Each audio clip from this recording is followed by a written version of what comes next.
We all know as Muslims, we have an obligation to teach our children manners and morals. Without teaching our kids manners and morals, we are setting them up to fail at being good Muslims. Allah subhanahu wa ta'ala tells us in the Quran, Ya ayyuhalladhina amanu qu anfusakum wa ahlikum nara. O you who have believed, protect yourselves and your families from the fire. We have to protect our children, not only from the harms of this world, but from the fire of the next world. And we can do that by teaching them how to uphold manners and behaviors of a good Muslim.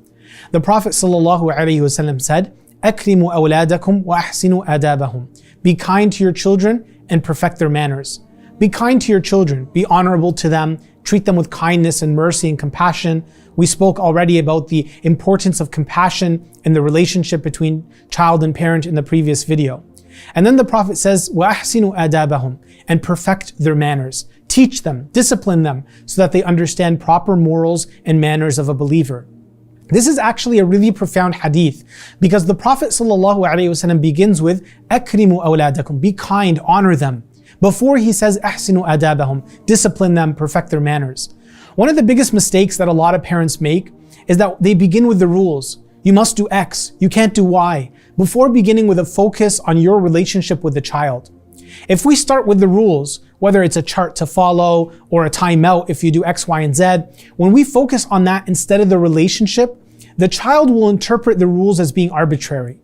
And when they think that they are arbitrary, there's almost an incentive for them to challenge the validity of the rules that you have set upon them. And in this hadith, it's really important because it mirrors what a lot of research is saying. Your relationship with your child has to precede rule setting, has to precede limit setting and discipline. So the Prophet says, honor your child, be kind to them. Then he says, discipline them and perfect their manners. So how do we set up rules with our children in a way that is not seen by the child as being arbitrary? The rules need to have an inner sense of grounding, in that you are not just creating random rules for the child to follow, but that you as a parent actually believe these rules and strive to follow them yourself. Your embodiment to the expectations that you have on your children, the manners and the behaviors that you want to instill in them, that is what gives those expectations and rules value for your child.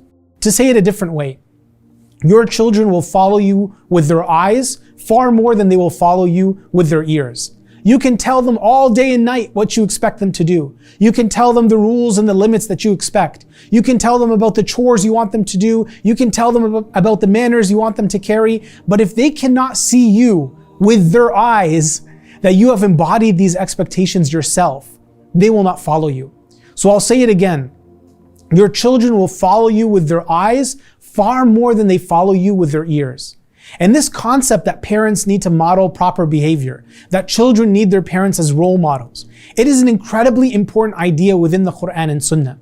For instance, Allah subhanahu wa ta'ala mentions a dua in the Quran where He says, وَأَنْ أَعْمَلَ صَالِحًا تَرْضَاهُ وَأَصْلِحْ لِي فِي ذُرِّيَّتِي. That He says, oh Allah, allow me to do good things that you will be pleased with, and allow my children to be righteous. Look at the arrangement here. Oh Allah, allow me to do good that you will be pleased with. Allow me to do good deeds, to pray, to fast, to give to others, to be good to my parents, etc., etc. Then He says, وَأَصْلِحْ لِي فِي ذُرِّيَّتِي, make my children righteous. Why? Because when you are doing good, when you are the one doing the good deeds, your children will be drawn to that. They will see it and they will follow it. So it is logical to begin by modeling good behavior and good manners and morals ourselves for our children to then be able to follow suit. If we tell our kids not to smoke, but then we smoke ourselves, they aren't likely to follow us. If we tell them not to spend so much time watching TV, but then we watch a ton of TV ourselves, they aren't likely to follow us. They see what we do and they follow our example. وَالَّذِينَ يَقُولُونَ رَبَّنَا هَبْ لَنَا مِنْ أَزْوَاجِنَا وَذُرِّيَّاتِنَا قُرَّةَ أَعْيُنٍ. Allah says the dua, those who say, our Lord, grant us from amongst our spouses and offspring a comfort to our eyes. وَجَعَلْنَا لِلْمُتَّقِينَ إِمَامًا. Then they say, and make us an example for the righteous. Notice they are asking Allah to make their children the comfort to their eyes, to be a relief for them. What greater relief is there than our children being good Muslims? But look at the way they end the dua by saying what? وَجَعَلْنَا لِلْمُتَّقِينَ إِمَامًا. Make us an example for the righteous. Why is this part of the dua about our children and spouses? Because if we model the behaviors of the righteous, if we become imams of taqwa, leaders of righteousness, they too will follow our example. Because of this, the great scholar Sa'id ibn al-Musayyib, rahimahullah, was noticed to increase his prayer when his son was present. When he was asked about this, he said, "Because I know my son is watching me, and so I want to perfect my prayer." He wants to model the best behavior, knowing his child will be drawn to how he acts as a parent. One of the scholars of the Salaf said a beautiful statement as well. لِيَكُنْ أَوَّلْ إِصْلَاحَكَ لِبَنِيكَ إِصْلَاحُكَ لِنَفْسِكَ. Let your first act of discipline for your child be your rectification of yourself. فَإِنَّ عُيُوبَهُمْ مُعَقَّدَةٌ بِعُيُوبِكَ. Because their flaws are tied to your flaws. They are knotted up with your flaws. فَالْحَسَنُ عِنْدَهُمْ مَا فَعَلْتَ وَالْقَبِيحُ مَا تَرَكْتَ. What they see as good is what you have done, and what they see as evil is what you have abandoned. Your children are learning how to be human beings by watching you.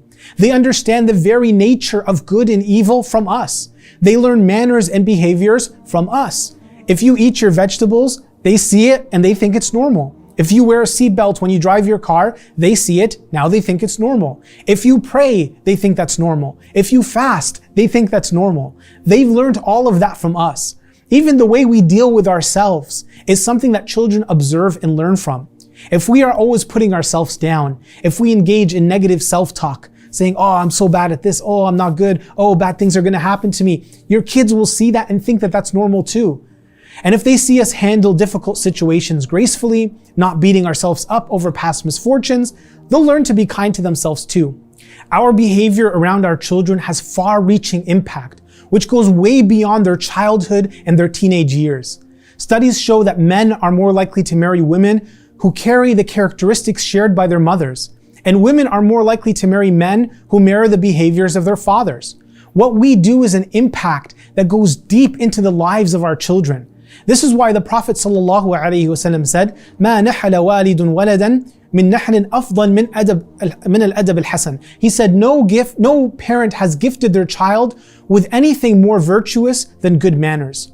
There's no better gift. Not millions of dollars or houses that you leave them in inheritance. There's no better gift that a parent can give their child than the gift of good manners that you model for them throughout your life. What are some keys that can help us become good role models for our kids? Number one, be your best self. Strive to be the best person, the best Muslim that you can be, especially in front of your children.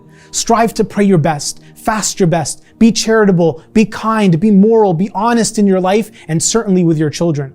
Number two, take care of yourself. To be your best, you need to get enough sleep, you need to eat healthy, you need to exercise. You're not going to have the energy and drive to be your best and manage your emotions properly in front of your kids if you're not taking care of yourself. The Prophet said in one hadith, وَلِبَدَنِكَ عَلَيْكَ حَقًّا. Your body has a right over you. He says in another hadith, وَلِوَلَدِكَ عَلَيْكَ حَقًّا. Your children have a right over you. And so give your body its rights, just like we need to give our children and our family their rights as well. Number three, try again. We're human beings. We make mistakes. No matter how much we strive to be our best self, sometimes we're going to fall short of the manners and morals we want our kids to assume. Don't think, "Oh, I messed up. I used bad language. I guess it doesn't matter anymore. They already heard me saying it." No, keep trying to be your best. Even if you fail, your children will see your effort. They will see your commitment. They will see you trying to be your best. And eventually down the road, they'll know that they need to keep trying, even if they too sometimes fail from time to time. May Allah subhanahu wa ta'ala make us excellent role models for our children. Ameen.